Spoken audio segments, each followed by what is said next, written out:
বিগত ৩টি জাতীয় সংসদ নির্বাচনে ভোট গ্রহণের দায়িত্বে থাকা কর্মকর্তাদের তথ্য চেয়েছে পুলিশ ব্যুরো অফ ইনভেস্টিগেশন। একটি মামলার পরিপ্রেক্ষিতে পিবিআইয়ের অনুরোধে এসব তথ্য সংগ্রহে উদ্যোগ নিয়েছে নির্বাচন কমিশন। ইতিমধ্যে ইসি সব বিভাগীয় কমিশনার ও জেলা প্রশাসকের কাছে চিঠি পাঠিয়েছে। কমিশনের উপসচিব মনির হোসেন স্বাক্ষরিত এই চিঠিতে সংশ্লিষ্ট কর্মকর্তাদের নাম, পদবি ও দায়িত্বের বিস্তারিত তালিকা চাওয়া হয়েছে। জাতীয় নির্বাচনে রিটার্নিং কর্মকর্তার দায়িত্ব পালন করেন ৬৪ জেলার জেলা প্রশাসক এবং ঢাকা ও চট্টগ্রামের বিভাগীয় কমিশনার।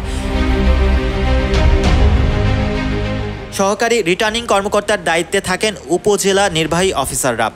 জেলা ও উপজেলা নির্বাচন কর্মকর্তারা মাঠ পর্যায়ে ভোটের তদারকিতে যুক্ত থাকেন। প্রতি জাতীয় নির্বাচনে প্রায় ২ লাখ ভোট গ্রহণ কর্মকর্তা প্রিজাইডিং, সহকারী প্রিজাইডিং ও পোলিং অফিসার হিসেবে নিয়োজিত থাকেন। এখন পিবিআইয়ের চাহিদা অনুযায়ী তাদের সম্পর্কে তথ্য তৈরি করছে EC. Mohammad Rasel, news 21 news desk.